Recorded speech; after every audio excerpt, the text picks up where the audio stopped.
जुड़ो।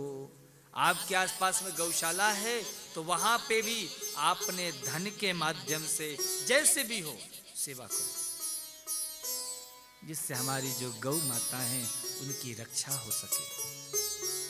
आपको एक बात बताऊं,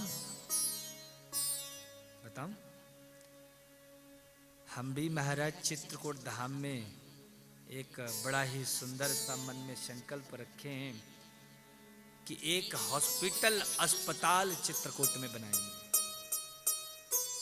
विगत 7-8 महीनों से कार्य चल रहा है और मन की ये इच्छा है, आशा है कि ऐसा अस्पताल चित्रकूट में हो जहां पे गौ माता की सारी संपूर्ण अंगों की इलाज हो सके। क्योंकि महाराज गौ रख लेना, गौशालाएं तो बहुत सारी खुल जाती हैं। बहुत बार तो दूध के प्रलोभन से भी गौशालाएं लोग खोल देते हैं, बड़े बड़े सेठ साहूकार भी, कि भैया दूध होगा, बिजनेस चलेगा। लेकिन हमने विचार किया गौशालाएं तो हर जगह बन रही हैं, पर हमारा हृदय कहा कि हमें गौ माता का इलाज करना चाहिए। आप लोगों ने तो देखा भी होगा, उसमें वो हॉस्पिटल का नक्शा भी, डिजाइन भी बना हुआ है वो हॉस्पिटल का। ऐसा अस्पताल महाराज आकांक्षा है जहां पे सारे यंत्र हों। जैसे हम अपने को जरा सा भी कष्ट होता है ना तो अच्छे से अच्छे हॉस्पिटल में जाते हैं, क्यों? इलाज बढ़िया होगा। पर जो निरपराध भोली भाली गाय है, हमारा दायित्व तो क्या नहीं बनता कि उनकी भी अच्छी सी सेवा हो, अच्छे से इलाज हो। इसलिए महाराज उस श्री भागवत गौ सेवा धाम हॉस्पिटल में एक एम्बुलेंस की भी व्यवस्था होगी। दूर दराज कहीं पे भी अगर यह अस्पताल को सूचना दी जाएगी कि भाई यहाँ पे गौ बीमार अवस्था में पड़ी हुई है या एक्सीडेंट में पड़ी हुई है, तुरंत वहां से कुछ सदस्य जाएंगे और उस गौ माता को उस गाड़ी के माध्यम से अस्पताल में लेकर के आएंगे और वहां पे गौ माता की सेवा और इलाज संभव हो सकेगा। कैंसर जैसी बीमारियों का भी रिसर्च हो सके, अध्ययन हो सके और हर प्रकार से गौ माता की सेवा हो सके। मन की ये इच्छा है, इसका कार्य चल रहा है। अभी तो हम सभी भूमि दान की सुविधा रखे हैं, क्योंकि सबसे पहले किसी भी वस्तु के लिए जमीन की आवश्यकता होती है। और महाराज ये अस्पताल जो बन रहा है, आप सबको पता है गौ माता का है, इसलिए इसमें जगह की बहुत ज़्यादा आवश्यकता होगी। हम काफ़ी समय से परेशान हैं क्योंकि हमें जो जगह मिल रहे हैं वो छोटे छोटे मिल रहे हैं और हम चाहते हैं कि चित्रकूट के अंदर मिले जगह, स्थान, लेकिन ऐसा संभव नहीं हो पा रहा। फिर भी हमारी संस्था लगातार प्रयास कर रही है और हमें जितने धन की आवश्यकता है उतना धन होने पर चित्रकूट में तकरीबन 1.5 से 2 एकड़ की जमीन ले करके और श्री भागवत गौ सेवा धाम हॉस्पिटल की स्थापना करेंगे, जिस पर महाराज गौ माता जो बीमार हैं, अपाहिज हैं, वृद्ध हैं, लंगड़ी हैं, अंधी हैं, उन गायों की सेवा हो। जिन लोगों को भी हमारी संस्था से जुड़ना हो, जो श्री भागवत गौ सेवा धाम हॉस्पिटल से जुड़ना चाहते हैं, मैं आज व्यासपीठ से आप सबको आवाहित करता हूं, आइए, यह अस्पताल हमने आप लोगों के लिए ही बनाया है। क्योंकि महाराज यह छोटा काम नहीं है, बहुत बड़ा लक्ष्य है। और देखो, मैं बड़ा ही हठी व्यक्ति हूँ, जो भी संकल्प ले लेता हूँ, बहुत से माताएं भक्त मेरे स्वभाव को जानती हैं, उसको पूरा करके ही मानता हूँ। कोई साथ दे या ना दे, कोई साथ नहीं देता तो अकेला ही चल देता हूँ। ठाकुर जी जहां तक ले चलेंगे हम चलेंगे और चल देते हैं। पर मुझे विश्वास है यदि संकल्प पक्का है, इरादा मजबूत है, तो जरूर आपको मार्ग पे बहुत सारे गौ भक्त मिल जाएंगे जो आपका कदम से कदम मिलाकर साथ देंगे। तो महाराज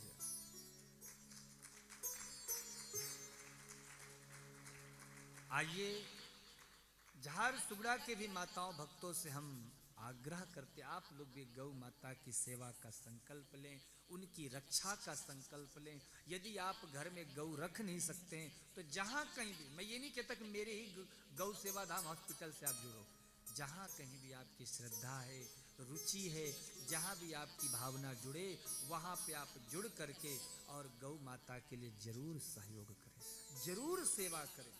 और यदि तुम गौ माता के लिए अपने धन को लगाओगे तो निश्चित गौ माता तुम्हारा वह पूरा धन ब्याज समेत तुम्हारे पास वापस लौटा देगी। क्योंकि गौ माता का स्वभाव है, वो यदि चारा घास खाती है तो बदले में महाराज दुग्ध, दही, मक्खन, घृत सब देती है। तो हम सबका भी ये दायित्व बनता है, हम सबको खड़े होना पड़ेगा, जुड़ना पड़ेगा। तो जो भक्त भी हमारे गौ सेवा धाम हॉस्पिटल से जुड़ना चाहते हैं वह जरूर जुड़ें। जो वहाँ भूमि दान करना चाहते हो भूमि दान करें, कोई कक्ष बनवाना चाहते हो वहाँ पे महाराज हमने ऐसा विचार किया है, गौ माता के स्नान के लिए वहाँ पे महाराज फब्बारी इत्यादि लगाए जाएंगे, जहाँ पे नीचे से आकर गौ माता का स्नान हो सके। एक महाराज छोटा सा तालाब बनाया जाएगा जिस पर गौ माता जल पी सके, महाराज गर्मी में वहां पे जा करके आराम कर सके, स्नान कर सके। हम लोग अपने लिए बढ़िया बढ़िया जल पीते हैं, इसलिए हमारा ये भाव है कि हम गौ माता के लिए भी औरों की पानी की सुविधा रखें, जिससे हमारी गौ माता को भी शुद्ध जल पीने को मिले। तो महाराज इच्छा बहुत बड़ी है, संकल्प बड़ा विशाल है, इसलिए आप सबको जुड़ना होगा। जो भूमि दान करना चाहते हो हमारे पूज्य आचार्य जी से मिलकर कर सकते हैं, और जो और भी अन्यत्र हमारे जो वहाँ पे कुछ विशेषज्ञ डॉक्टरों की टीम रहेगी जो गौ माता का इलाज करेगी, उनके लिए भी कमरे इत्यादि बनाए जाएंगे। तो जो कमरे इत्यादि में सहयोग करना चाहते हो, कक्ष वगैरह में उनके परिवार के पितरों का पत्थर भी लग जाएगा, महाराज वो कमरा इत्यादि भी बनवा सकते हैं। जो वहाँ कमरा बनवाएंगे उनकी राशि 2,15,000 रुपए है। जो लोग भूमि दान करना चाहते हो तो 1 फीट भूमि दान की राशि 2100 रुपए रखी गई है। तो जो लोग जैसे भी जिस प्रकार से भी जुड़ना चाहते हैं अवश्य जुड़ें, और मन में ये भाव लें कि हम भी वहां जा करके गौ सेवा करेंगे। इसलिए महाराज दान धर्मान, राज धर्मान, मोक्ष धर्मान विभाग सहा, शरीर सेवा करने से पवित्र होता है और धन धर्म से पवित्र होता है।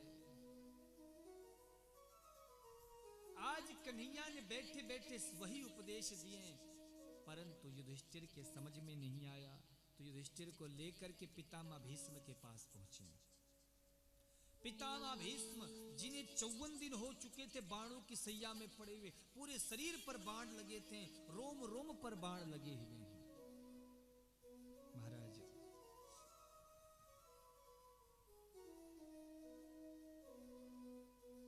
पितामह भीष्म ने कहा, गोपाल तुम आ गए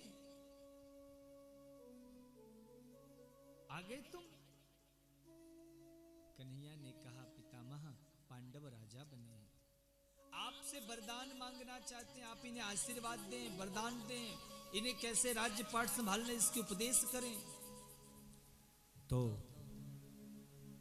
पितामह ने कहा, गोपाल सब कुछ जानते हुए भी दूसरों को आदर देना तो कोई तुमसे सीखे। तुम यदि कह रहे हो तो मैं जरूर उपदेश करूं। हमारे संत गण गाते हैं, माता पिता भाई बंधु सखा वो हमारा है, माता पिता भाई बंधु सखा वो हमारा है। क्यों? हरे कृष्ण नाम प्यारा है,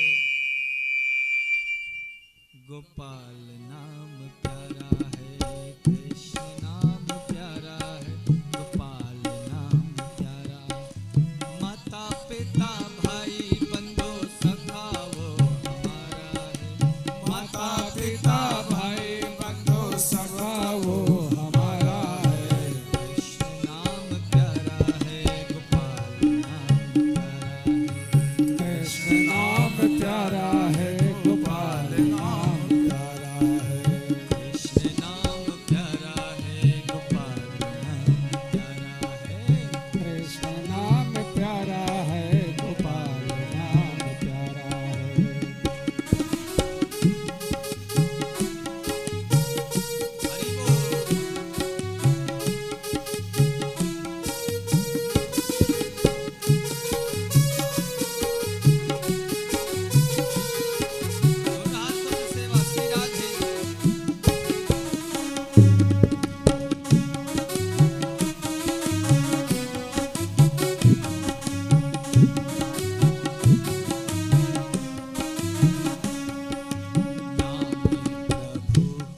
बाल व्यास पंडित विवेक जी महाराज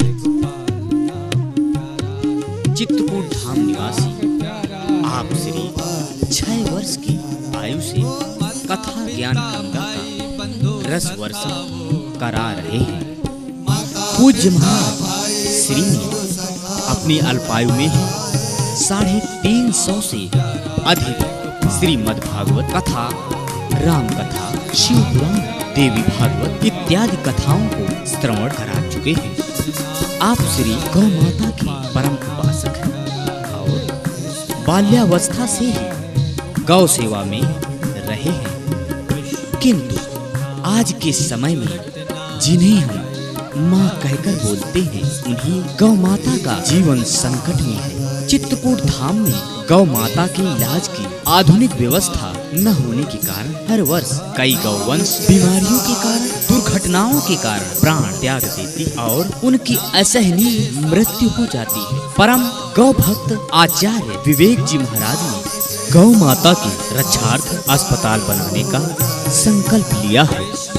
तो श्री भागवत गौ सेवा धाम हॉस्पिटल में उनका सुंदर अच्छे डॉक्टरों के माध्यम से इलाज संकल्प लिया है आगे बढ़ने का। और मुझे विश्वास है कि जिन जिन लोगों के कानों तक ये बात पहुंचेगी, प्रभु श्री राम के तपोभूमि माता पिता श्री भागवत गौ सेवा धाम हॉस्पिटल का निर्माण होगा। मुझे विश्वास है आगे आएंगे और यह भागवत गौ जल्द से जल्द निर्माण करेंगे। प्रभु श्री राम की तपोभूमि चित्रकूट धाम में गौ माता के सेवार्थ श्री भागवत गौ सेवा धाम हॉस्पिटल का निर्माण किया जा रहा है, जिसमें गौ माता के संपूर्ण अंगों का इलाज संभव होगा। एम्बुलेंस गाड़ी की व्यवस्था, बीमार गौ माता के रहने के लिए गौशाला इत्यादि का निर्माण होगा। आइए इस पुनीत कार्य में महाराज श्री के साथ कदम से कदम मिलाकर चलते हुए अधिक से अधिक सहयोग करें। श्री भागवत गौ सेवा धाम हॉस्पिटल चित्रकूट धाम अपनी सहयोग की हुई दान राशि हमारे नंबरों पे सूचित करें। 9752054552 979060 bank details Canara bank Shri Manas Bhagwat Seva Sansthan शाखा चित्रकूट, खाता संख्या 45961001501566।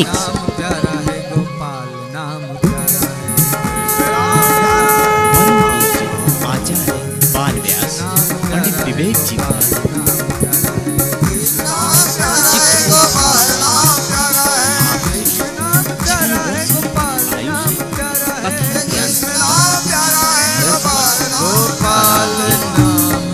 पूज्य महाराज श्री ने अपनी अल्पायु में ही 350 से अधिक श्रीमद् भागवत कथा।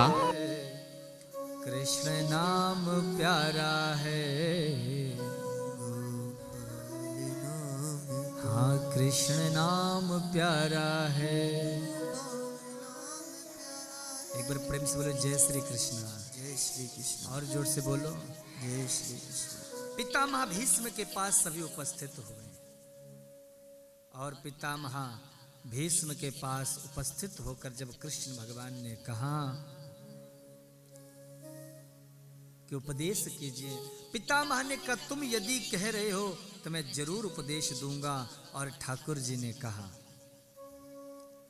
पितामह बोले पांडव तुम भारत के राजा बने ये प्रसन्नता की बात है, पर तुम गृहस्थ हो, गृहस्थ को कभी आलसी नहीं होना चाहिए, ज्यादा से ज्यादा श्रम करके धन कमाना चाहिए। गृहस्थ को कभी अपने सामने पाप होते हुए नहीं देखना चाहिए। इतना बोले कि द्रौपदी भी वहां पे थी, वो द्रौपदी हंस पड़ी। पितामह बोले, बेटी मैं उपदेश दे रहा हूं और तुम्हें हंसी आ रही है। तो द्रौपदी ने हाथ जोड़कर कहा, बाबा आज तो आप बड़ा भारी उपदेश दे रहे हो, बड़ी सुंदर सुंदर बातें बता रहे हो, लेकिन उस समय आपका उपदेश कहाँ गया था जब कौरवों की सभा में दुशासन जबरदस्ती मेरी केस पकड़कर सभा में खींच कर लाया था। आप एक बार दृष्टि डाल देते तो उसकी हिम्मत नहीं थी कि मुझे देख सके, फिर भी आप ये सब होते हुए देख रहे थे। क्यों? वो तो मेरे गोविंद की कृपा थी, मेरी लाज बची। आप तो सब देख रहे थे बाबा। वो कृष्ण सखी की लाज बचाने के लिए सारे काम काज छोड़कर दौड़ता हुआ चला आया।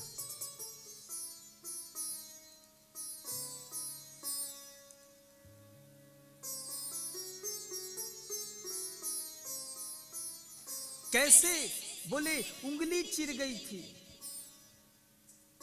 उस उंगली के चिर जाने से महाराज द्वारिकाधीश बैठे हैं, रक्त निकल पड़ा ठाकुर जी की उंगली से। सत्यभामा, रुक्मणी, जाम्बुती सब इधर उधर भाग रही हैं। कोई बोल रहा डॉक्टर को बुलाओ, कोई कह रहा वैद्य बुलाओ, इलाज के लिए औषधि लाओ। बगल में सखी द्रौपदी भी बैठी थी। जो देखा मेरे सखा की उंगली पर ये घाव लग गया। तुरंत महाराज वह अपने रेशम की साड़ी जो कीमती थी, उस कीमती साड़ी की पल्लू को फाड़ दिया और ठाकुर जी की उंगली पर बांध दिया। कन्हैया बोले, अरे सखी तुम्हारी तो ये बड़ी कीमती है, यह तुम्हारी ये साड़ी, ये तो छोटा सा घाव लगा। तो द्रौपदी कहती है, प्रभु प्यारे घनश्याम, यदि आपके काम आवे तो काढ़ दूं नसों को। ये तो रेशम के धागे हैं, धागे भी साधारण, कौन इनका मोल करे। ना दुल्हन के जोड़ा हैं, ना दूल्हा के बागे हैं। और मैंने नहीं फाड़ा चीर, पीर देख अधीर हो नाथ, धागे ही स्वयं साथ छोड़ भागे हैं। अब वो धागे हैं अभागे, जो बढ़े नहीं आगे।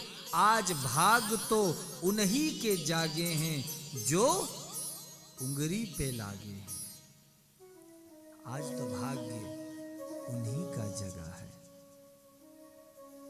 और कन्हैया मुस्कुरा पड़े। रहेगा याद न जीवन में बुलाऊंगा, रहेगा याद, मैं भूलूंगा नहीं। समय पर देखना द्रौपदी, तुम्हारे काम आऊंगा, रहेगा और वो समय निकट आ गया। आज भरी सभा में दुशासन द्रौपदी को खींच के लाया है, निर्वस्त्र करना चाह रहा है। उस समय मेरा कन्हैया सामने आ गया। द्रौपदी ज्यों पुकारती है, भरी सभा में दुष्ट दुशासन चीर उतारत है, दुखी द्रौपदी पुकारत है, दुखी द्रौपदी पुकारत है। और ज्यों एक आवाज लगाई। रोज तो महाराज बार बार बुलाओ आता नहीं था, लेकिन आज एक आवाज में ही आ गया। ऐसा लगा मानो कहीं पर्दे के पीछे छिपा इंतजार ही कर रहा था कि मुझे बुलाओ, मैं तुरंत आऊं। और महाराज वह वस्त्र इतना बढ़ गया कि अंत ही नहीं हो रहा। सब वस्त्रन के अंत भयो, बिनीत बंध्यो पीतांबर।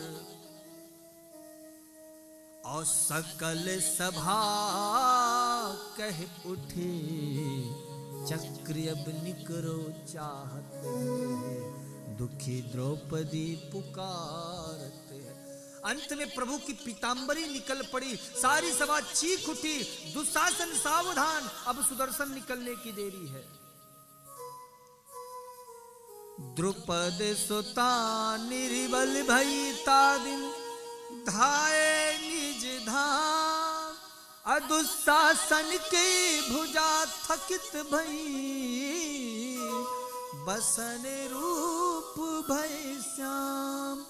बसन रूप भय श्याम, सुनेरी मैंने निर्बल के बलराम। सुनेरी मैंने निर्बल के बलराम।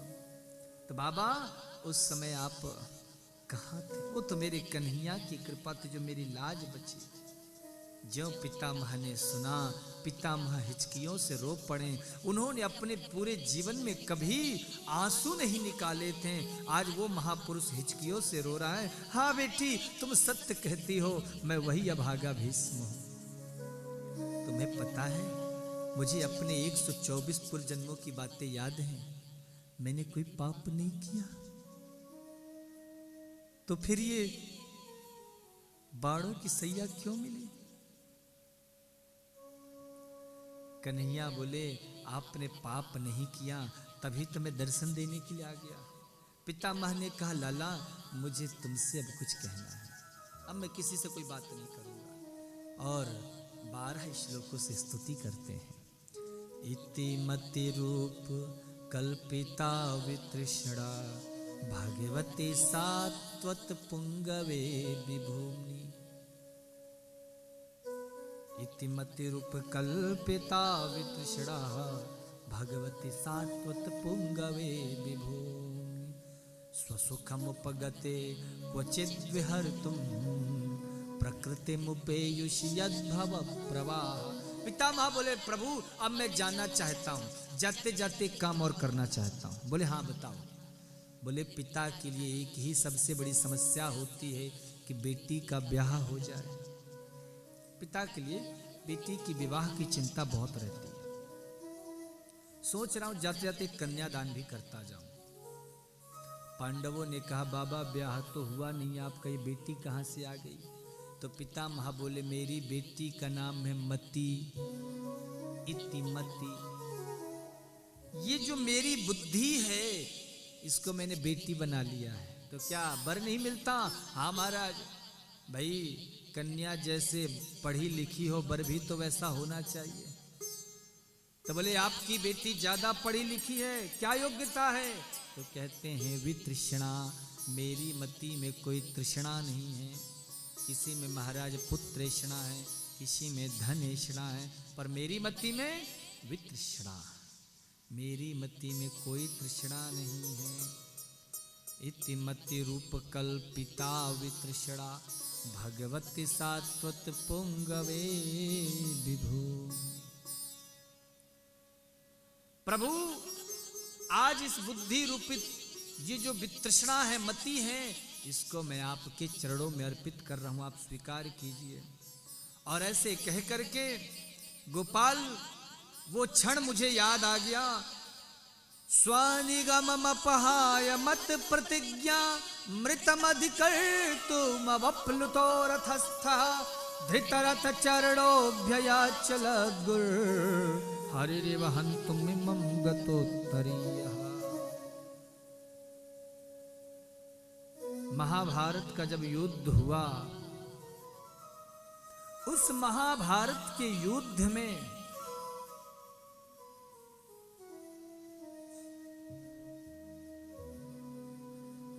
एक तरफ महाराज चतुरंगड़ी सेना है और कृष्ण स्पष्ट कह चुके थे मैं युद्ध में कोई अस्त्र शस्त्र नहीं उठाऊंगा। और जब कौरवों के सेनापति भीष्म हुए उन्होंने भी प्रतिज्ञा कर ली, आज जो हर यहीं शस्त्र ना गहाऊं तो लाजऊं गंगा जननी को शांतनु सुत ना कहाऊं। यदि मैंने कृष्ण के हाथों में अस्त्र शस्त्र नहीं उठवा लिया तो मैं भी गंगा पुत्र नहीं कहलाऊंगा। फिर क्या था महाराज, उस वृद्ध महापुरुष ने बाणों की बरसात कर दी। कुछ बाण अर्जुन को लगे, कुछ बाण अर्जुन की रथ में आके लगे। अर्जुन के जब पास बाणों की बौछार हो गई, कृष्ण बोले अर्जुन कुछ करते क्यों नहीं? बोले महाराज इनसे युद्ध करना मामूली बात नहीं है। कन्हैया ने देखा पूरी महाभारत अभी समाप्त हो जाएगी, प्रभु प्रतिज्ञा भूल गए, मेरे कन्हैया रथ से कूद गए, एक टूटा हुआ चक्का प्रात उठा लिया और दौड़ पड़े, आज तुझे मार ही डालूंगा। और जो पितामह ने देखा तुरंत महाराज धनुष बाण फेंक देते हैं। प्रभु अब मार ही डालना, टुकड़े टुकड़े कर देना इस शरीर के, क्योंकि मैं जानता हूं आपने यह वेश मेरे, यह प्रतिज्ञा आपने मेरी प्रतिज्ञा को रखने के लिए तोड़ी है। प्रभु वो झांकी मेरे हृदय में बस जाए। प्रबल प्रेम के पाले पड़कर प्रभु को नियम बदलते देखा, अपना माने टले टल जाए, पर भक्त का माने न टलते देखा, प्रभु को नियम। प्रभु भक्तों के प्रेम में तो ऐसे भावावेश में रहते हैं कि वो तो भक्त के पीछे पीछे घूमते रहते हैं। हमारे ठाकुर जी आशीष देते हैं, पितामह ने अपने देह का परित्याग किया, तत्पश्चात पांडव सब क्रिया किए, सारा संस्कार निभाया। भगवान अपने धाम को जब गए तो पांडवों ने परीक्षित को राजा बना करके स्वयं भी इस देह से विरक्त हो जाते हैं, हिमालय की ओर जाकर के बारी राम कथा, शिव पुराण, देवी भागवत इत्यादि कथाओं को श्रवण करा चुके हैं। आप श्री गौ माता के परम उपासक हैं और बाल्यावस्था से ही गौ सेवा में रहे हैं, किंतु आज के समय में जिन्हें हम माँ कहकर बोलते हैं उन्हीं गौ माता का जीवन संकट में है। चित्रकूट धाम में गौ माता के इलाज की आधुनिक व्यवस्था न होने के कारण हर वर्ष कई गौवंश बीमारियों के कारण, दुर्घटनाओं के कारण प्राण त्याग देती है और उनकी असहनीय मृत्यु हो जाती है। परम गौ भक्त आचार्य विवेक जी महाराज ने गौ माता के रक्षार्थ अस्पताल बनाने का संकल्प लिया है। श्री भागवत गौ सेवा धाम हॉस्पिटल में उनका सुंदर अच्छे डॉक्टरों के माध्यम से इलाज हो सके, बाढ़ हो करके और हम लोगों के बीच में उपस्थित हो गए। प्रभु श्री राम की तपोभूमि चित्रकूट धाम में गौ माता के सेवार्थ श्री भागवत गौ सेवा धाम हॉस्पिटल का निर्माण किया जा रहा है, जिसमें गौ माता के संपूर्ण अंगों का इलाज संभव होगा। एम्बुलेंस गाड़ी की व्यवस्था, बीमार गौ माता के रहने के लिए गौशाला इत्यादि का निर्माण होगा। आइए इस पुनीत कार्य में महाराज श्री के साथ कदम से कदम मिला के चलते हुए 45559 2 मिनट बाद को हम मर जाए, कहो 2 साल बाद मरे, तो इसीलिए रोज भजन करो। लेकिन हमारी समस्या क्या है, तनिक महाराज दुख खा जाता है, मुंह फुला के बैठ जाते हैं। हमारे भगवान सुनते हैं, ये सब भगवान है सब झूठा, कुछ भी सही नहीं है। जिंदगी भर की महाराज व्यवस्था भी उसमें विश्वास नहीं, और तनिक दुख आ गया तुरंत महाराज अरे सब बेकार। कितनी गलत बात है ये। इसलिए हर स्थिति में नाम को गाना चाहिए। जैसे रखे राम जी रहना चाहिए। सीताराम सीताराम कहना चाहिए। रहो सदा शान से भरोसे भगवान के, रहो सदा शान से भरोसे भगवान के। काल के भी डर से ना डरना चाहिए, काल के भी डर से ना डरना चाहिए। सीताराम सीताराम कहना चाहिए, सीताराम सीताराम कहना चाहिए। मान अपमान सब सहना चाहिए, मान अपराध सब सहना चाहिए। गेह से अभ्यास छोड़े ममता से मुख मोड़े, गेह से अभ्यास छोड़े ममता से। क्या करोगे? सरिता समान सदा बहना चाहिए, सरिता समान सदा बहना चाहिए। ओ सीताराम सीताराम कहना चाहिए, सीताराम सीताराम कहना चाहिए।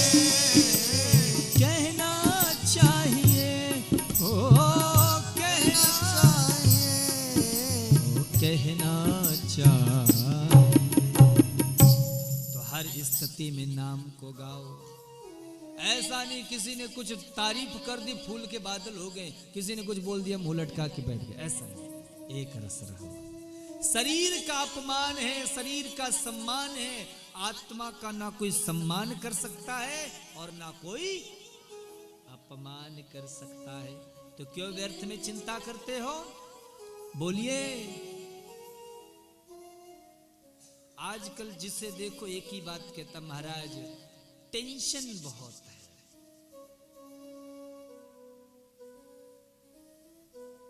सही कह रहे हैं, टेंशन बहुत है। हमने कहा इलाज क्या है इसका? टेंशन तो सब बोलते, इलाज क्या है? टेंशन का इलाज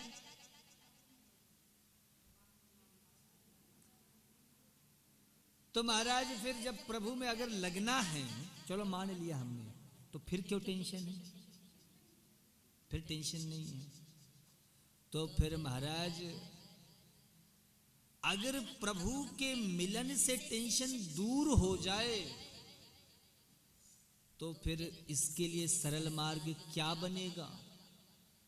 मतलब संसार से मन को हटाना होगा। भाई प्रभु में मन तभी लगे, अभी मन लगाए हो आप संसार में और ऊपर ही ऊपर कह रहे हो प्रभु मिलन होगा। अच्छा ये बताओ, आप क्या जानते नहीं, ये संसार झूठा है, सबको पता है। बोलो कुर्सी वालों, पता है कि नहीं? फिर भी महाराज कितना प्रेम, कितना मोह।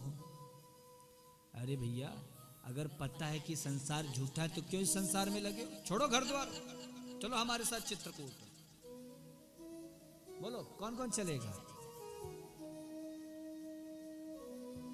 प्रभु मिलन अभी आपने कहा था ना, दीदी आपने कहा था ना, अभी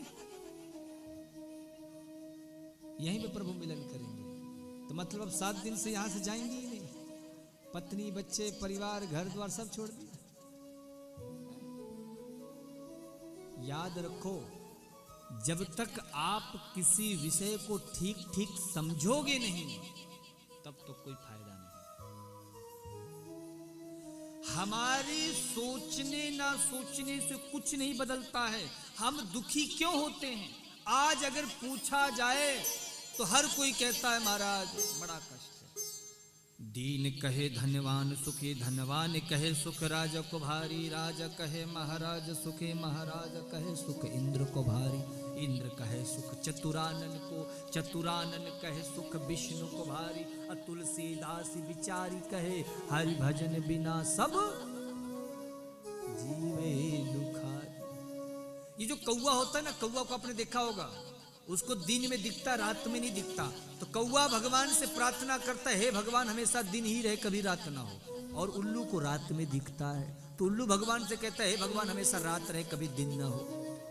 तो अब कौवा और उल्लू के सोचने से दिन और रात बदल तो नहीं जाएंगे? दिन के बाद रात आएगा, रात के बाद दिन आएगा।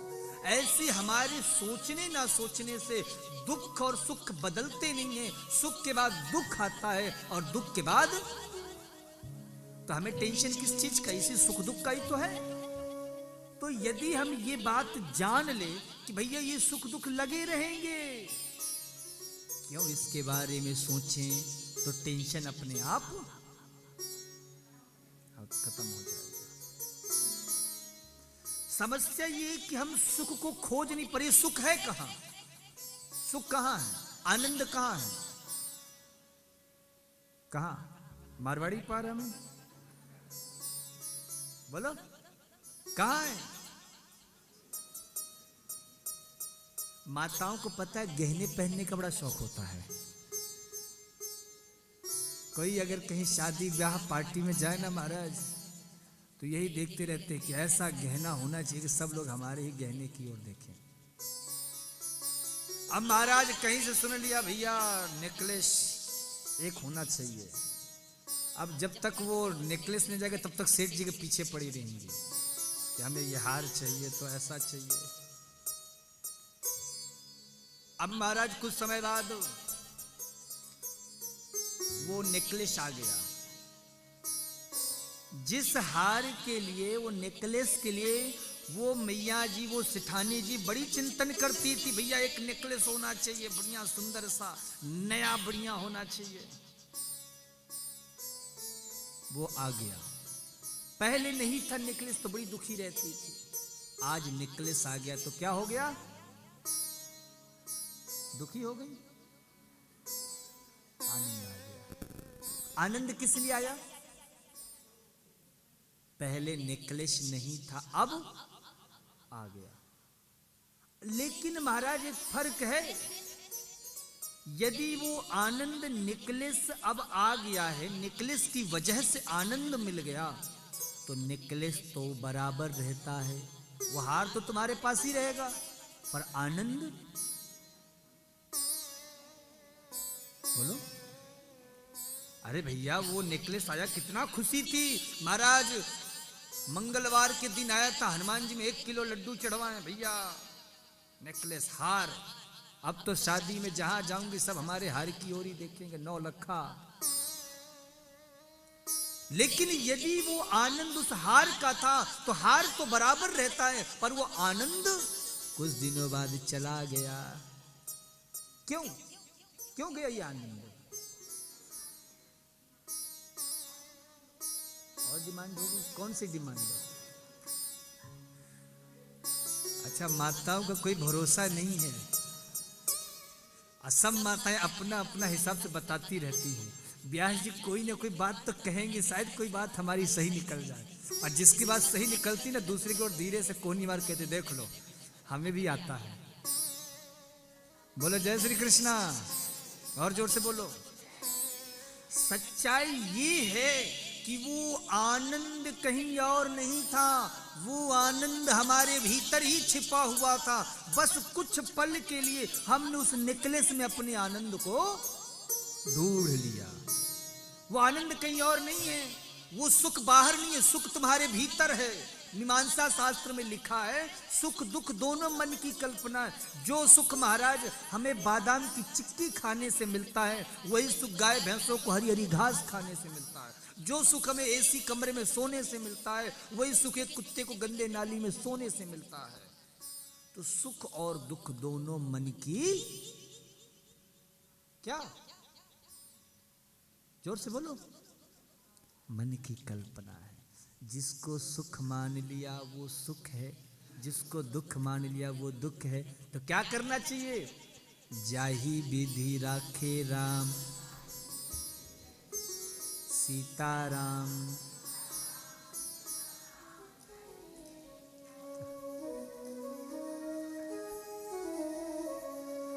तो हर स्थिति में नाम को गाओ, हर स्थिति में एक रस रहो।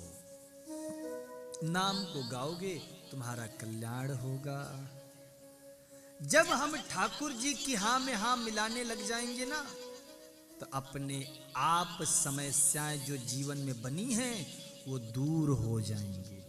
एक महात्मा जी थे, वो एक नाव में यात्रा कर रहे थे। किसमें? नाव में। आंधी आई, तूफान आया, अचानक नाव हिलने डुलने लगी। केवट ने कहा, भाई साहब आंधी में नाव पड़ गई है भंवर में, अब नाव डूब जाएगी। उसमें कुछ सेठ साहूकार लोग भी बैठे थे, व्यापार करके जा रहे थे। उन्होंने जो देखा सब घबरा गए, डर गए, बोले भैया अब तो मृत्यु निश्चित हो। लेकिन उसी नाव में एक महात्मा जी भी बैठे हुए थे। वो महात्मा जी बिल्कुल नहीं डर रहे हैं, और क्या कर रहे हैं? मस्ती में गा रहे हैं, हरी तेरी नैया डगमग डोले, प्रभु जी तेरी नैया डगमग डोले। कुछ लोग देख रहे हैं, बाकी लोग रो रहे हैं, और महात्मा जी हंस रहे हैं। ये किसकी कहानी है? हमारी आप ही लोगों की कहानी है। नाव तो डूब रही है, नाव में तो महात्मा भी डूबेगा और नाव में वो सेठ भी डूबेगा, पर कुछ लोग हैं हा हा हाय हाय कर रहे हैं, और कुछ लोग मस्ती से झूम रहे। और महात्मा जी ने ऊपर से एक और काम करना शुरू कर दिया। अभी तक तो गीत गा रहे थे, अब महाराज नदी का पानी उठा उठा करके निकाल निकाल कर नाव में डालते जा रहे हैं। नदी का पानी अपने कमंडल से उठाते हैं और नाव में डालते हुए गा रहे हैं, हरी तेरी नैया डगमग डोले, प्रभु जी तेरी नैया डगमग डोले। अब जैसे ही वो नाव में चलते हुए और वो नदी का पानी नाव में डालने लगे, तो कुछ लोगों ने देखा, ए महात्मा जी क्या कर रहे हो तुम?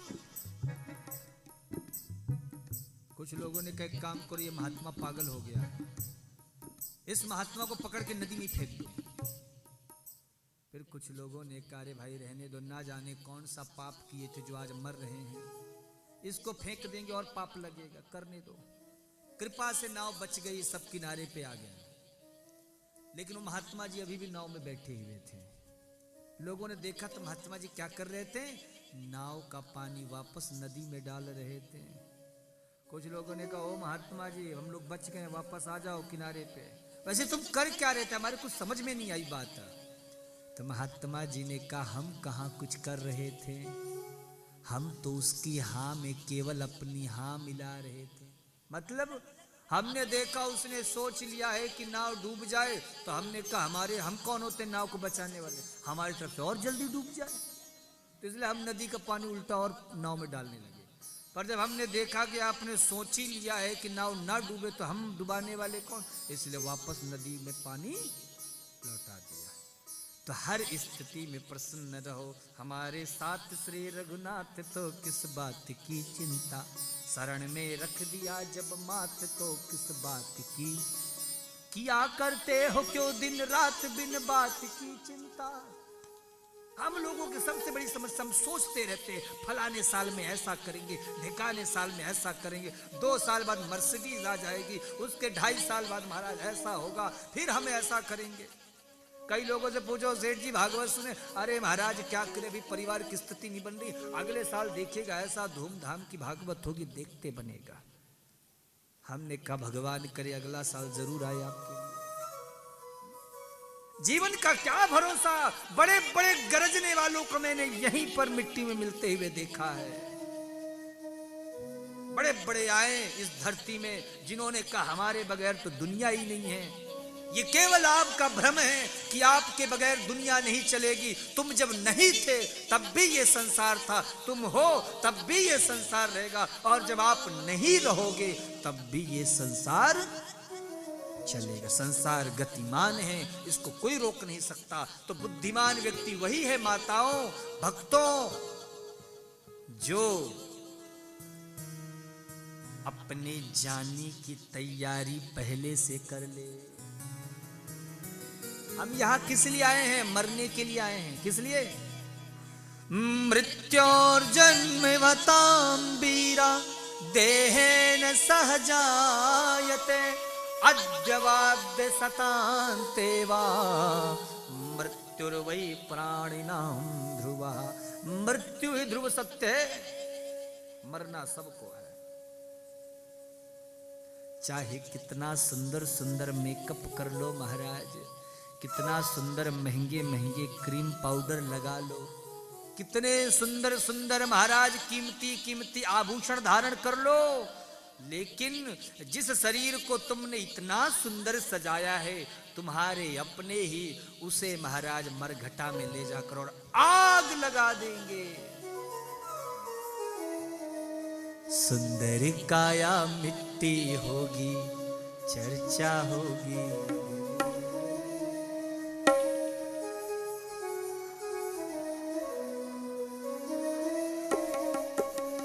राम नाम के हीरे मोती मैं बिखराऊं गली गली, ले लो रे कोई राम का प्यारा शोर मचाऊं गली गली।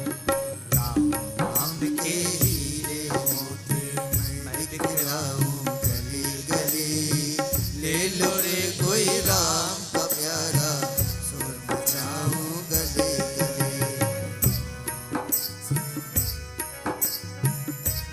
तो महाराज ये प्राण 2 मिनट के लिए शरीर से निकल जाए, अपना सगा बेटा कहने लग जाता जल्दी निकालो इसे नहीं तो दुर्गंध आने लग जाएगी।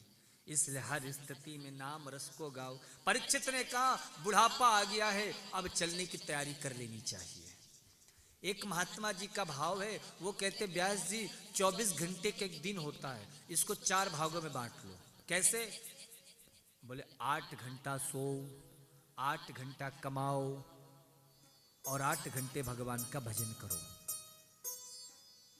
बोले महाराज सोने के ठीक हैं, कमाने के ठीक है, पर भजन के ठीक है, सही है। तो कितने घंटे रोज भजन करते हैं आप? 8 घंटे हो जाता है। तो बोले महाराज 8 घंटे तो ज्यादा है, एक काम करो 4 भागों में बांट दो। 6 घंटा सो, 6 घंटा कमाओ, 6 घंटा खेलो कूदो और 6 घंटे भजन। बोले महाराज सोने में आपने 2 घंटे कम कर दिए, पहले कम लगते थे, खेलने कूदने को चलो ठीक कर लेंगे, कमाने धमाने का भी चलो सही है, पर महाराज ये भजन के 6 घंटे बहुत ज्यादा हैं। तो हमारे भागवत में लिखा है कि तुम 24 घंटे कुछ भी करो, मात्र 3 घंटे ईमानदारी से भगवान के लिए निकालो। जो ईमानदारी से 3 घंटे भगवान के लिए निकालता है, सत्य कहता हूं 24 घंटे के अंतराल में उस पर कोई संकट नहीं आ सकता। लेकिन 3 घंटे की बात तो बहुत दूर की है, आजकल लोगों के पास 3 मिनट का भी टाइम नहीं मिलता है। मंदिर जाएंगे देवी देवता के दर्शन करने तो जूता चप्पल ऐसी जगह में उतारेंगे जहां से भगवान भी दिखाई दे और वो चप्पल भी दिखाई दे। बड़े प्रेम से श्रद्धा से कहेंगे त्वमेव माता, फिर वो चप्पल की ओर देके कहेंगे च पिता त्वमेव, फिर भगवान की ओर देखे त्वमेव बंधु च सखा त्वमेव। तो ऐसी भक्ति का क्या लाभ, ऐसी श्रद्धा का क्या लाभ? इसलिए हर स्थिति में नाम रस को गाओ, अपनी तैयारी पूरी करके रखो। यमराज की जब अदालत चलोगे, पूछेगा हकीम तो तुम तब क्या कहोगे। आजकल लोग झूठ बोलने में बड़े एक्सपर्ट हैं। महाराज इज्जत कम नहीं होनी चाहिए, कुछ भी कहें, भीतर कुछ नहीं लेकिन बाहर। आजकल लोग पता है एक्टिंग बहुत अच्छी करते हैं। क्या एक्टिंग? नेचुरल उनमें टैलेंट आ गया है। महाराज हमारे सामने आएंगे, ऐसा बंठन कराएंगे, आहा हा, लगता है शिव पार्वती की जोड़ी आ गई, ये सीता राम की जोड़ी है। पर जरा जब उनसे अकेले में हो तब पूछना, जब अकेले में होते महाराज तो राक्षसों जैसा बर्ताव होता है। भगवान शिव और पार्वती के चरित्रों से हमें यही शिक्षा मिलती है। जब भगवान शिव और पार्वती एकांत में होते हैं तो सत्संग होता है, हरि कथा होती है। ये रामायण भागवत महाराज उपनिषद ये कहां से प्रस्फुटित हुए? भोलेनाथ के मुख से, और पार्वती जी ने वह महाराज ग्रंथ प्रकट करवा दिया। पर हम जब अकेले में होते हैं तो सिर्फ महाभारत होती है, राक्षस जैसा बर्ताव हो जाता है। और सामने देखो, जब किसी के सामने आएंगे तो ऐसा मीठा मीठा बोलेंगे, ऐसी बढ़िया एक्टिंग करेंगे, लगेगा हा हा हा हा भगवान ने बड़ा सुंदर बनाया है। बनावटीपन कितना हो गया है। निर्मल मन जन, निर्मल मन जन सो मोहि। और ठाकुर जी कहते हैं मोहि कपट। मुझे निर्मल मन चाहिए। ये जो अपने पास है ना, आपके पास, ये सब अपने पास रखो। मुझे तो अपना मन चढ़ा दो। मैंने कहा भगत जी फूल चढ़ाओ, आपने चढ़ा दिया। मैंने कहा हल्दी चढ़ाओ, आपने चढ़ा दिया। मैंने कहा सुपारी चढ़ाओ, आपने चढ़ा दिया। मैंने कहा अपने मन को चढ़ाओ, चढ़ाओ।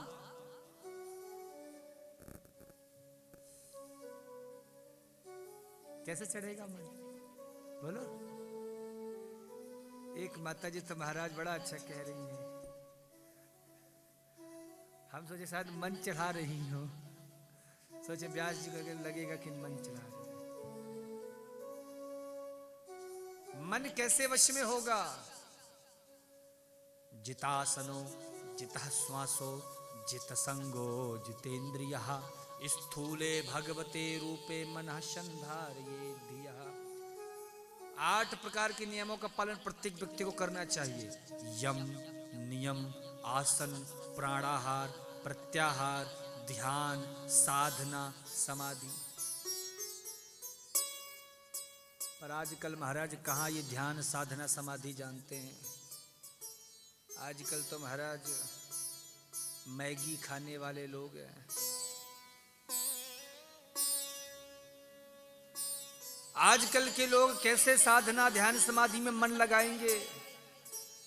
सुबह उठते ही भगवान के दर्शन पहले नहीं होते हैं, पहले व्हाट्सएप देवता के दर्शन किए जाते हैं आजकल। है ना? पहले हमारे बुजुर्ग लोग सिखाते थे, कराग्रे बसते लक्ष्मी, कर मध्य सरस्वती, कर्मेलो स्थितो ब्रह्मा, प्रभाते कर दर्शन। पर आजकल के लोगों को महाराज ऐसा को, बहुत सारे भगत तो ऐसे होते जो कथा में भी महाराज मोबाइल में लगे रहते हैं। उन्हें कथा से कोई लेना देना नहीं है। और ना जाने इतना बड़ा लाखों करोड़ों का टर्नओवर कर रहे होते हैं कि महाराज अगर वो 3 घंटे के लिए मोबाइल छूट जाएगा हाथ से तो सारी दुनिया इधर से उधर हो जाएगी, ऐसा लगता है। अभी तो हम कभी कभी भगवान से प्रार्थना करते हैं और सोचते हैं कि कोई ऐसा विज्ञान, कुछ ऐसा टेक्नोलॉजी लाए कि जैसी कथा शुरू हुआ करे, जो भी कथा में आए उन सब की बैटरी 3 घंटे के लिए खराब हो जाया करे। कम से कम शांति से कथा तो सुनेंगे। तो देखो शायद विज्ञान तरक्की कर रहा है, ऐसा भी सिस्टम लाए। अब ऐसा सिस्टम आएगा तो सबसे पहले हम उस यंत्र का उपयोग करेंगे। बोलो जय श्री कृष्णा, और जोर से बोलो। तो परीक्षित ने कहा अब बुढ़ापा आ गया, अब तैयारी होनी चाहिए। एक बार की बात, मार्ग में परीक्षित ने देखा एक गाय और बछड़े को महाराज एक शूद्र पीछे से कोड़े से पीट रहा है। महाराज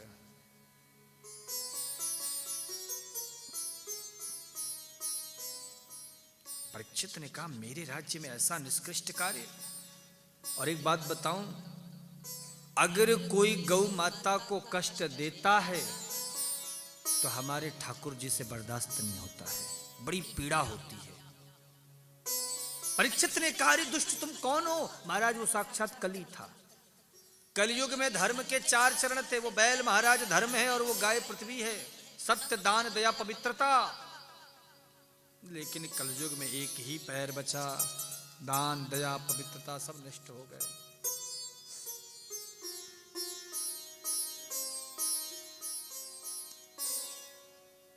परीक्षित के कहने पर 4 स्थान दे दिए। द्यूतम पानम स्त्रिह सोनम यत्रा धर्म चतुर्विदा। अंत में स्वर्ण में स्थान लिया तो परीक्षित को शिकार खेलने की इच्छा हुई। मार्ग में एक ऋषि के गले में सर्प डाल दिया, मरा हुआ। अज्ञानवश, भूलवश तो श्रृंगी मुनि का श्राप मिल गया। 7 दिन बाद तक्षक के दंश लेने से मृत्यु हो जाएगी। और जैसे ये श्राप मिला, परीक्षित ने क्या किया? पता चल गया था कि अब मुझे मरना है। और जो पता चल जाए महाराज, तो जैसे परीक्षित ने किया था वैसे आप भी कर लेना। परीक्षित महाराज तुरंत वहां से गंगा जी के तट पर आकर बैठ गए। पुत्र को जन्मेजय को राजगद्दी पर बिठाया और पूछा, महाराज जल्दी मरने वाले को क्या करना चाहिए? सब बैठे, कोई उत्तर नहीं दे पा रहा। उसी समय सबके मध्य में परम युवा 18 वर्षीय श्री महाराज सुखदेव भगवान का प्राकट्य हो जाता है। बोलिए सुखदेव भगवान की जय हो।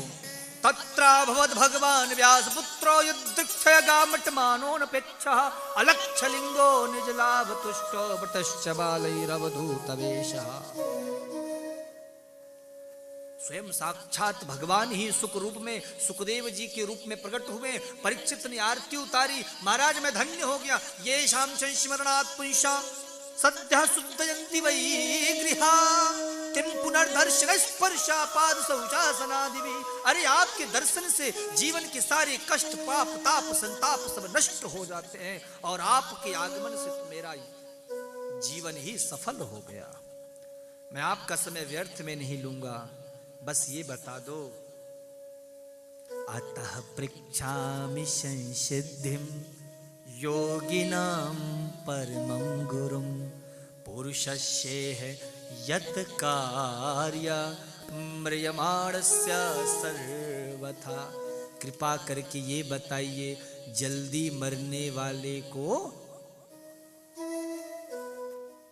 बोलिए क्या करना चाहिए? बीच बीच में थोड़ा हुकारी भरते जाया करो। हमें लगेगा कि नहीं हमारी श्रोता ध्यान से कथा सुन रही है। हमें अच्छा लगता है हमारी श्रोता हुकारी भरते रहते, तो हम भी सोचते हैं कि नहीं श्रोता ठीक से कथा सुन रही है। और जहाँ कहीं बहुत शांति आ जाती है ना, वहाँ थोड़ा मन में भय लगने लग जाता है। कथा में ध्यान तो है ना, कहीं निद्रा देवी तो नहीं आ गई हैं? क्योंकि जहाँ भी कथा होती है निद्रा देवी अटैक करती है। तो यदि उनसे बचना हो तो क्या करना होगा? अच्छा, तो एक बार बोली तो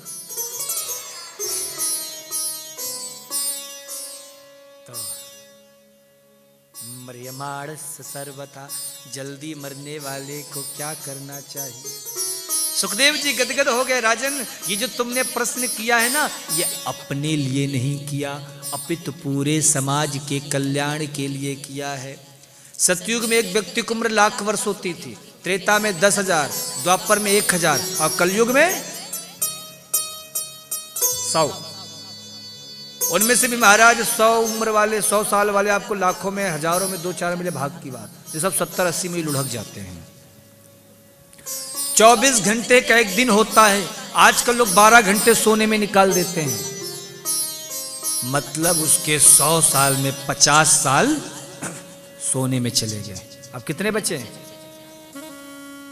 गणित वणित आती है कि नहीं आती है? 100 में 50 गए तो कितने बचेंगे? 50। हाँ, ऐसे बताया करो। तो अब उनमें से 25 वर्ष ससुरारी प्यारी भई जब ते। देवी जी का मोह ऐसा जकड़ा कि अब तो सुप्रीम कोर्ट जो कहेगा वही फाइनल डिसीजन तो अब देवी जी का होगा। अब 50 में 25 चले गए, कितने बचे? 25। वह भी अन्यत्र ऐसे ही कार्यों में चले जाते हैं। तो जल्दी मरने वाले को एक ही काम करना है, आज बता दे रहा हूं, नोट कर लेना। बार बार नहीं बताऊंगा। तस्मात् भारती सरिवात्मा भगवानीश्वरो हरि श्रोतव्यः कीर्तितव्यश्च स्मर्तव्यश्चेक्षता भयम्। जल्दी मरने वाले को एक ही काम करना है, श्रोतव्यः मतलब सुनो। क्या? कथा सुनो। और कैसे सुननी चाहिए बताइए माताओं? वेरी गुड, ऐसी सुनो कि जीवन में उतर जाए।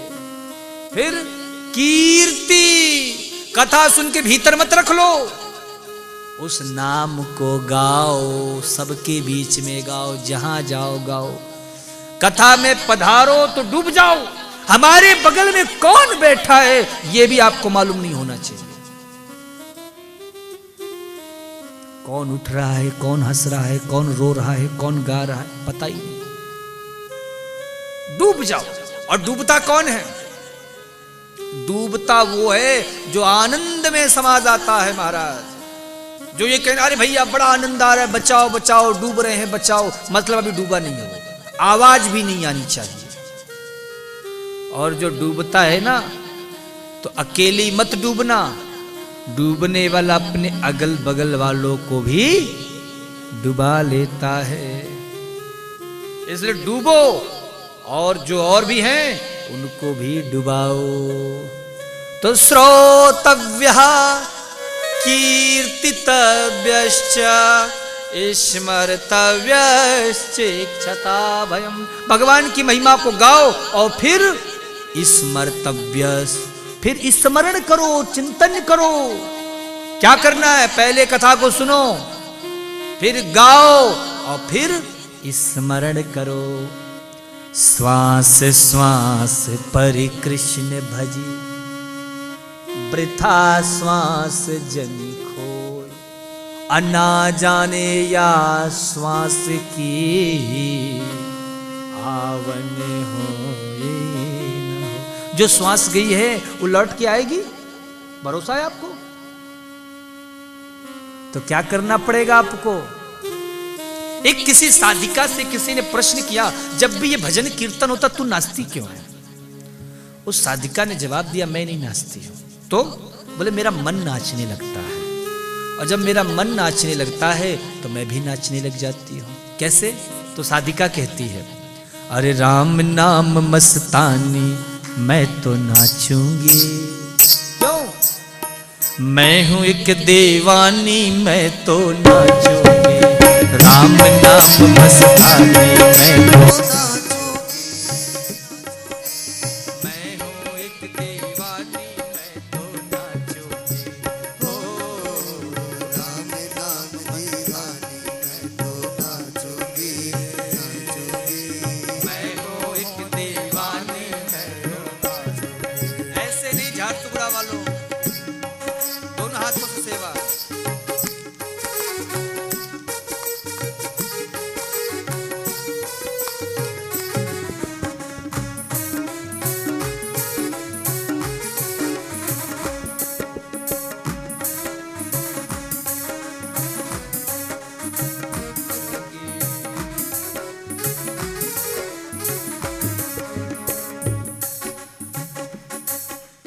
अनहन बाजे ढोल तो सुरता नचती है हो।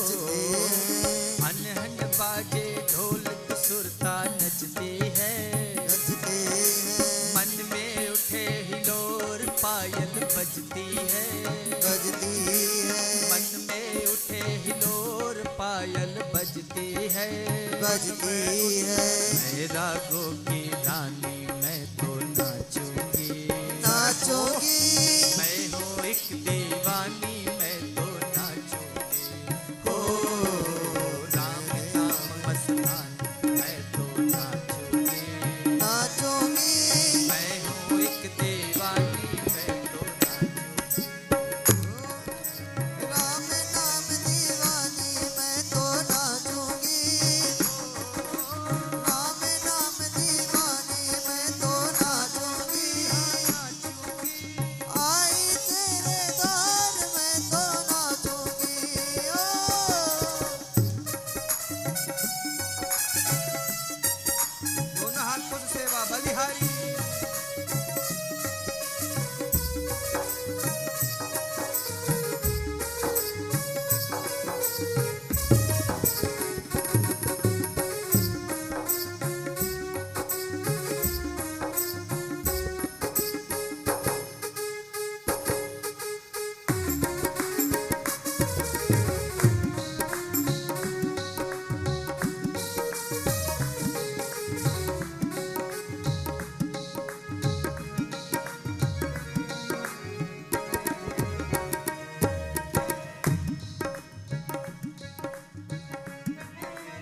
मुझको पागल कहती दुनिया पागल है।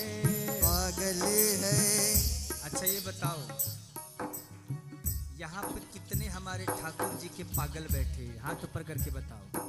जो हमारे कन्हैया के पागल हैं और जो दुनिया वालों के पागल है वो हाथ मत ऊपर करना। क्यों मैया जी, किनके पागल हैं आप? तो जरा दोनों हाथ पर करो। उजली मेरी चूनर उजला आंचल है। आंचल है। मुझको पागल कहती दुनिया पागल है। पागल है। मुझको पागल कहती दुनिया पागल है। पागल है। गीली है ये निशानी मैं तो नाचूंगी। नाचोगी। मैं हूँ एक दीवानी मैं तो नाचूंगी। ओ शाम नाम मस्तानी मैं तो नाचूंगी। नाचोगी। मैं हूँ एक दीवानी मैं तो नाचूंगी। ओ पागल हूँ मैं दीवानी मैं नाचोगी। नाचोगी। मैं हूँ एक दीवानी मैं तो नाचूंगी। था शिव पुराण, देवी भागवत इत्यादि कथाओं को श्रवण करा चुके हैं।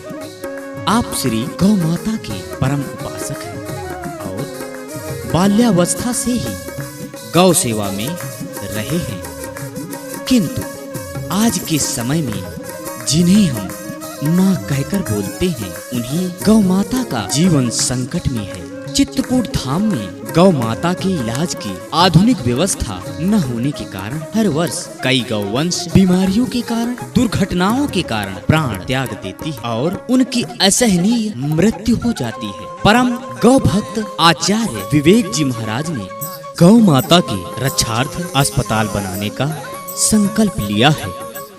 श्री भागवत गौ सेवा धाम हॉस्पिटल में उनका सुंदर अच्छे डॉक्टरों के माध्यम से इलाज हो सके, तो संकल्प लिया है आगे बढ़ने का। और मुझे विश्वास है कि जिन जिन लोगों के कानों तक ये बात पहुंचेगी कि प्रभु श्री राम के तपोभूमि चित्रकूट में श्री भागवत गौ सेवा धाम हॉस्पिटल का निर्माण हो रहा है, मुझे विश्वास है कि लोग जुड़ेंगे, आगे आएंगे और यह भागवत गौ सेवा धाम हॉस्पिटल जल्द से जल्द निर्माण हो करके और हम लोगों के बीच में उपस्थित हो जाए।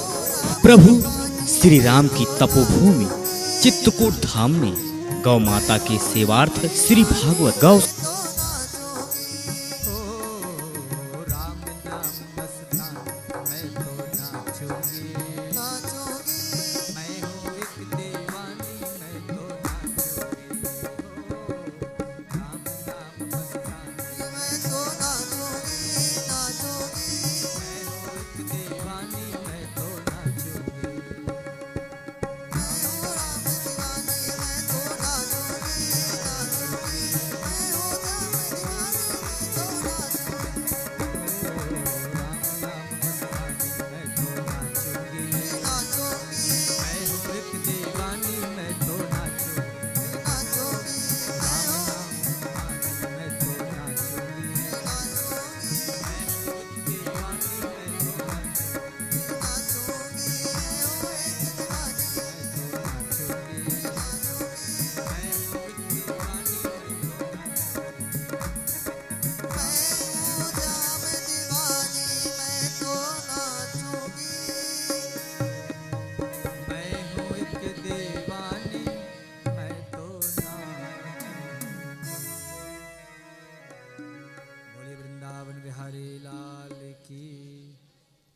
प्रेम से बोलो जय श्री कृष्ण, और जोर से बोलो। तो महाराज ऐसी कथा आती है कि भगवान श्री सुखदेव जी ने कहा, राजन हर स्थिति में नाम रस को गाओ। मन को जीतना है तो चार बातों का विशेष ध्यान दो। जितासनो, आसन सिद्ध करो, मतलब ज्यादा से ज्यादा देर तक एक आसन में बैठने का प्रयास करो। आसन सिद्ध होना चाहिए। मन का आसन से बड़ा गहरा संबंध है। कैसे बताओ कुर्सी वालों?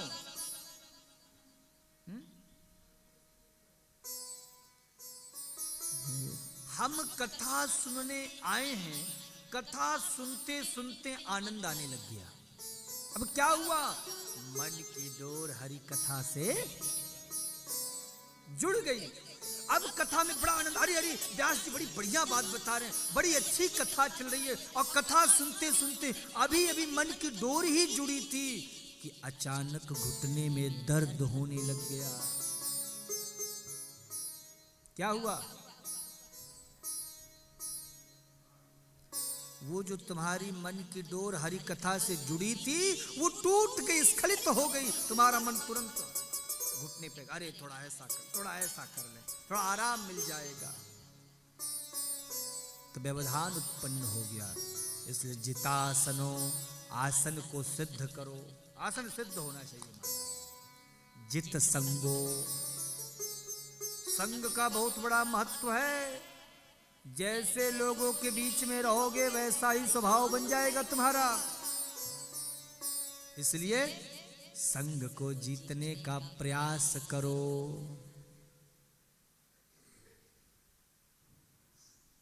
अच्छे लोगों की संगत मिले, ऐसी चेष्टा करो महाराज।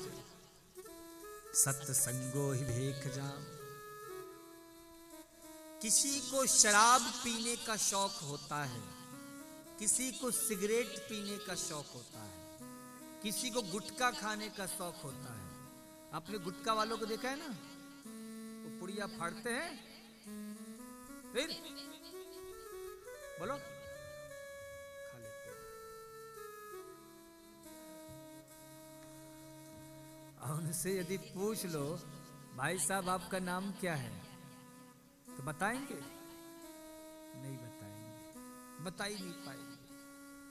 तो किसी को शराब पीने का शौक होता है, किसी को सिगरेट पीने का शौक होता है, पर परमात्मा की जब अतैव कृपा होती है तब हरि कथा सुनने का शौक होता है। गुरु इसलिए जित संगो, संतों का संग करो। संतों का संग हमें भव से पार लगा देता है। जितेंद्रिया, इंद्रियों का दमन करो। महाराज ये जो पिज्जा बर्गर खाने वाले लोग हैं ना, ये पिज्जा बर्गर जैसी बनते जा रहे हैं। क्यों? आजकल सब महाराज जीभ के गुलाम बन गए हैं। ये सभी इंद्रियां बड़ी खतरनाक हैं, और इन सभी इंद्रियों में सबसे खतरनाक इंद्रिय क्या है? जीभ। जिस व्यक्ति का खान पान पे नियंत्रण नहीं है उसका जीवन आदर्शवान नहीं बनेगा। इसलिए भोजन पे नियंत्रण होना चाहिए। ऐसी वस्तु का सेवन भूल कर भी मत करो जो हमारे ठाकुर जी नहीं खाते हैं। हमारे ठाकुर जी तो माखन मिश्री खाते हैं महाराज। ये पिज्जा बर्गर तो ठाकुर जी को बिल्कुल नहीं शोभा देता, बिल्कुल अच्छा नहीं लगता है।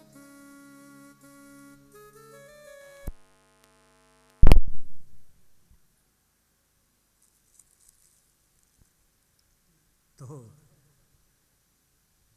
ठाकुर जी को रिझाना है तो जरा प्रेम से उनको भजना पड़ेगा, भाव से जपना पड़ेगा। बिना प्रेम रीझे नहीं नटवर नंद किशोर। गोविंद तो केवल प्रेम से मिलता है। इसलिए हर स्थिति में नाम को गाओ, निश्चित कल्याण होगा। श्री सुखदेव जी महाराज सृष्टि के प्रसंग को विस्तार से वर्णन करते हैं और महाराज वह आगे कथा में गाते हैं कि प्रियव्रत और उत्तानपाद ये मनु महाराज के पुत्र हैं। मनु महाराज जो मनुष्यों के सर्वप्रथम महाराज मानवीय सृष्टि के सबसे अग्रज हैं, और उन्हीं की 3 बेटियां थी, आकृति, प्रसूति और देवहूति। और माता प्रसूति का विवाह दक्ष प्रजापति से हुआ, जिनकी बेटी थी सती, और सती जी का विवाह भोलेनाथ से हुआ। बोलिए शंकर भगवान की जय। शंकर जी बड़े कृपालु देवता हैं, उनके जैसा कृपा का सागर कौन होगा। आइए हम सभी शंकर भगवान की उस दिव्य छटा की ओर चलें। उसके पहले मैं आपको कल के बारे में बता दूं। कल हमारी कथा ठीक समय से प्रारंभ हो जाएगी। समय से आप सभी लोग उपस्थित होइएगा।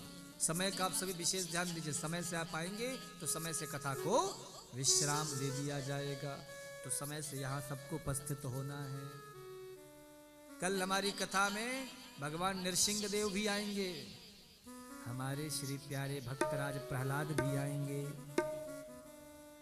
कल हिरण्यकश्यपु से भी आप लोग की मुलाकात करानी है। कल हमारे वामन भगवान भी दर्शन देंगे। तो कल बड़ी सुंदर सुंदर कथाएं होंगी। आप लोग ठीक समय पे आ जाइएगा।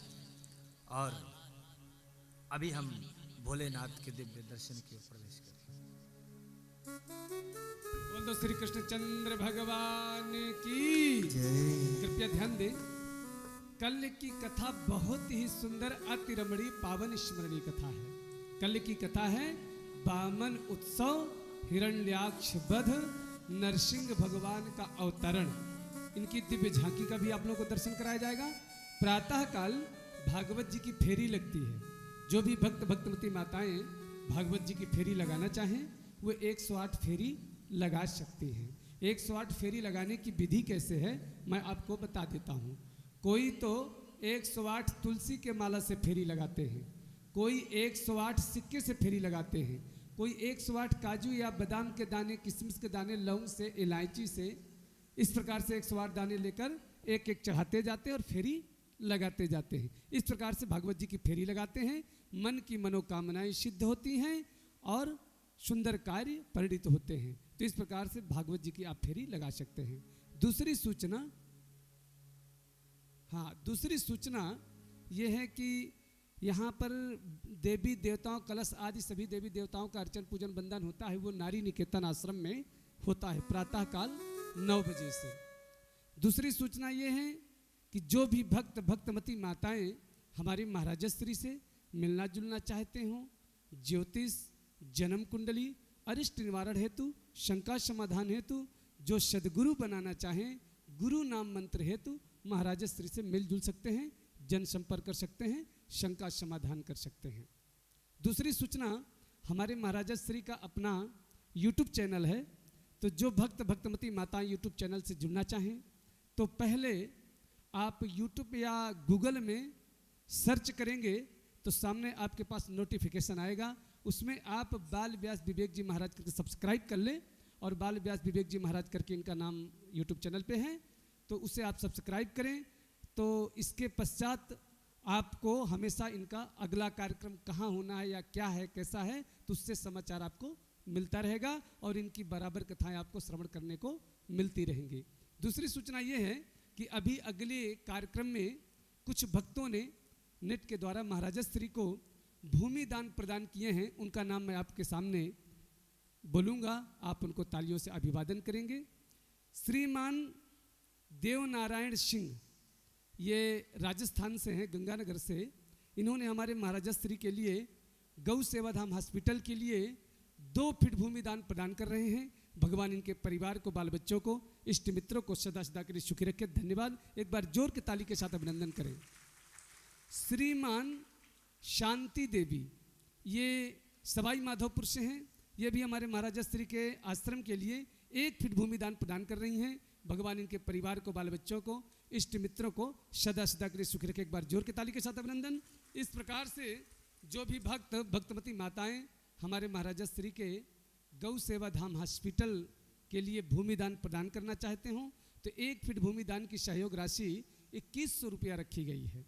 तो जो भक्त भक्तमती माताएं 1 feet, 2 feet, 5 feet, 10 feet, 20 feet, 50 feet, 100 feet, 1000 feet, जितने फीट भूमि दान प्रदान करके अपने पूर्वजों को, अपने पितरों को, अपने बाल बच्चों को, अपने इष्ट मित्रों को अनुग्रहित करना चाहें वो हमारे कर कमलों में भूमि दान प्रदान करके अपने पितरों को, अपने पूर्वजों को अनुग्रहित कर सकते हैं। और हमारे मानस भागवत सेवा संस्थान ट्रस्ट रजिस्टर्ड चित्रकूट धाम की रसीद अवश्य प्राप्त करेंगे। बिना रसीद के भूमिदान कोई नहीं प्रदान करेंगे। भूमिदान अवश्य, रसीद अवश्य प्राप्त करेंगे। धन्यवाद। अभी आपके समक्ष हमारे शंकर जी और पार्वती की दिव्य झांकी आएगी। उस दिव्य झांकी का भी आप लोग दर्शन लाभ प्राप्त करेंगे। धन्यवाद। अभी शंकर जी आने वाले हैं। पार्वती बोले जी आने वाले हैं। शंकर भगवान के ओ भोला डमरू वाला, ओ भोला डमरू वाला, जय बम बम भोले, जय बम बम भोले, जय बम बम भोले, जय जय बम बम भोले, जय बम बम भोले, जय बम बम भोले, जय बम बम भोले। जटा में तेरी गंग बिराज, जटा में तेरी गंग बिराज, गले सर्प की माला, ओ भोला ओ भोला डमरू वाला, ओ भोला डमरू वाला, ओ भोला डमरू वाला, जय बम बम भोले, जय बम बम भोले, जय बम बम भोले, जय बम बम भोले, जय बम बम भोले, जय बम बम भोले, जय बम बम भोले। शंकर पार्वती की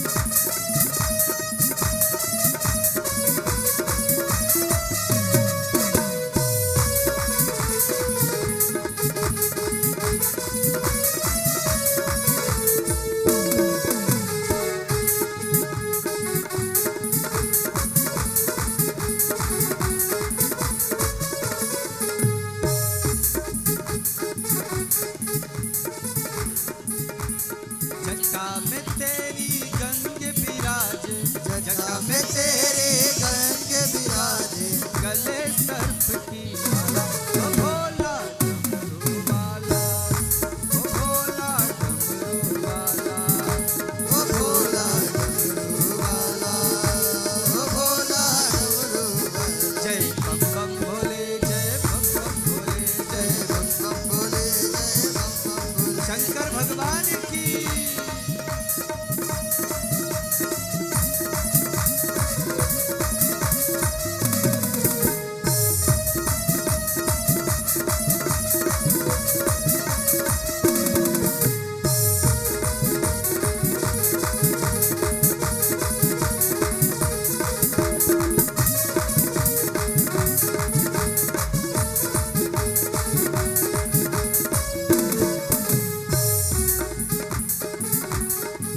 तेरी अंग भुजंग सुहाए, तेरे अंग भुजंग सुहाए, जन जिसको है तो ध्याए, जन तो मैं कर पाए, तेरे अंग भुजंग सुहाए, जन जिसको है तो ध्याए। तेरे अंग भुजंग सुहाए, तेरे नाम में समाए, रहता है तू मस्त ध्यान में, रहता है है तो अनगाट में, पीकर भंगी का प्याला, ओ भोला डमरू वाला, ओ भोला डमरू वाला, ओ भोला डमरू वाला, ओ भोला डमरू वाला, ओ भोला डमरू वाला, ओ भोला डमरू वाला। बोलिए शंकर भगवान की, उमापति महादेव की, जय हर हर महादेव। हाँ, कृपया ध्यान दें। हमारे जो मुख्य जजमान हैं श्रीमान राठौर जी, वो आए सपत्नीक जोड़े से हमारे शंकर भगवान और पार्वती जी का थोड़ा तिलक अर्चन बंधन, पूजन अर्चन बंधन कर दें। और इसी बीच में हम सभी को अर्चन